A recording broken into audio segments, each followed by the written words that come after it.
debates and decisions that are shaping our continent now in Europeans.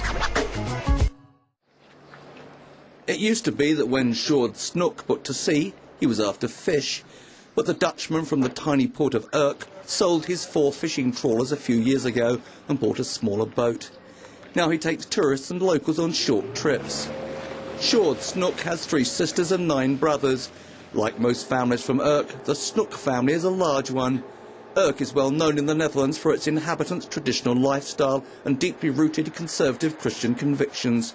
Urk is famous all over Europe too for its overwhelming no vote in the 2005 European referendum. 9 out of 10 Urk voters voted against the European Constitutional Treaty. Sjoerd Snoek is an exception. He voted yes. Why? I voted yes because some time ago I fished on German ships too. At Urk we even used parts of the German fishing quota. And the fishermen from Urk fish in foreign waters 80% of the time. We are fishing in German waters, we are fishing in Danish waters. So it does not make sense to say no to Europe. Saying no means we should no longer fish in foreign waters. The Dutch and French no votes scuppered the European Constitutional Treaty. Today the old constitution is dead and buried. Now a fresh round of treaty talks is underway and Germany has said it wants a roadmap for a new constitution. In 2005, the feelings of the Dutch electorate were clear. 62% of voters said no. The highest percentage of no voters was in Urk. 92% of people here rejected the European Treaty. In new negotiations, the Dutch government is pushing for far-reaching changes, saying that a new treaty must clearly define and limit EU powers and enhance democratic control over the EU. The recently elected government wrote in its coalition agreement that the new EU treaty should be manifestly different in content, scope and name. In the Dutch capital of The Hague, EuroNews met the Minister for European Affairs, Frans Timmermans.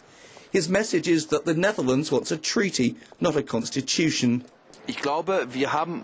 We need a Europe that gets much more involved in topics like climate change, energy security, asylum, migration and foreign policy. That is important for us. But at the same time, we have to make clear that the European Union should not get involved in topics that we can manage on our own perfectly well in our own country.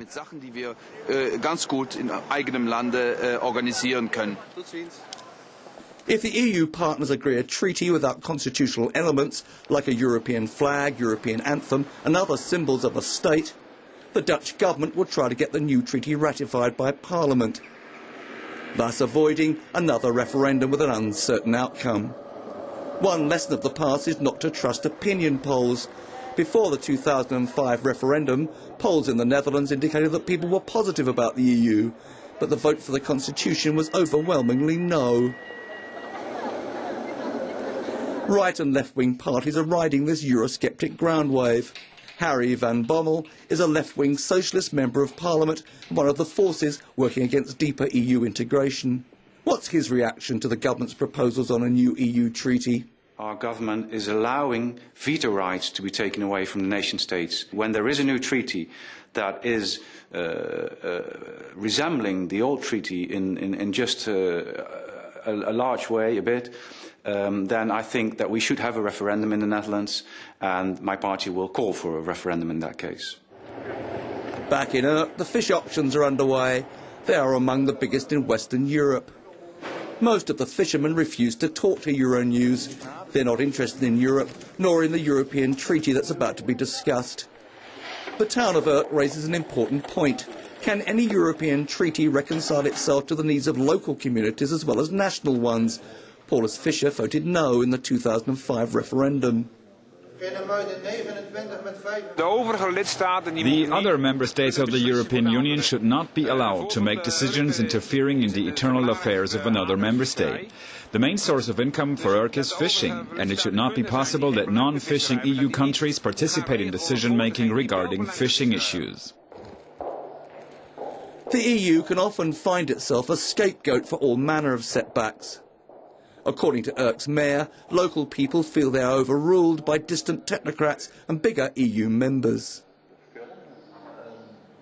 We think the big countries, so France and Spain, they have more influence in the rules than our own ministry. Many in Europe believe EU decision-making ignores their own special interests. A debate about the constitution often turns into a discussion about fishing, housing, their children's education. In Urk, religion is a hot topic.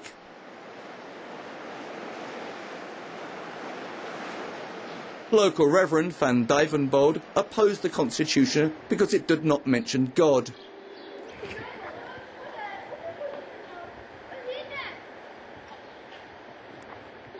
Some insight into local feelings can be found in Urk's museum.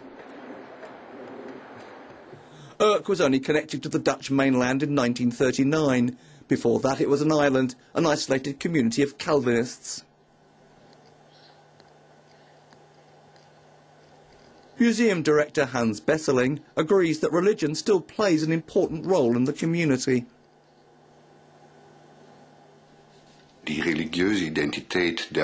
Religious identity is very, very important for the people of Urk.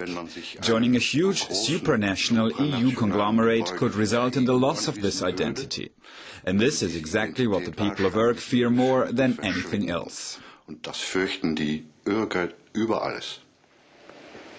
European integration is the thorny subject studied by the Netherlands Institute of International Relations. Alfred Papers is a leading Dutch expert on the European treaty negotiations. What would he say to leaders in Brussels as they debate a new EU treaty? We must avoid really this grand design thinking, because they are self-defeating. They are blocking progress in other areas. They are occupying the agendas of European leaders and Brussels too long and too much. With so much of the debate on a European treaty still to take place, is another referendum too risky? European Movement board member Mendelche van Kolen. Well, the experience of 2 years ago has shown that a referendum has the possibility to engage the Netherlands into an EU debate, as has never been the case before. So that's the positive side of a referendum, and politicians shouldn't be afraid of that. German Chancellor Angela Merkel wants a target date for a new treaty of 2009, coinciding with the next round of European parliamentary elections. Others have suggested that the election should be linked to a pan-European referendum on the treaty. But many EU member leaders are afraid that another referendum could lead to another dead end.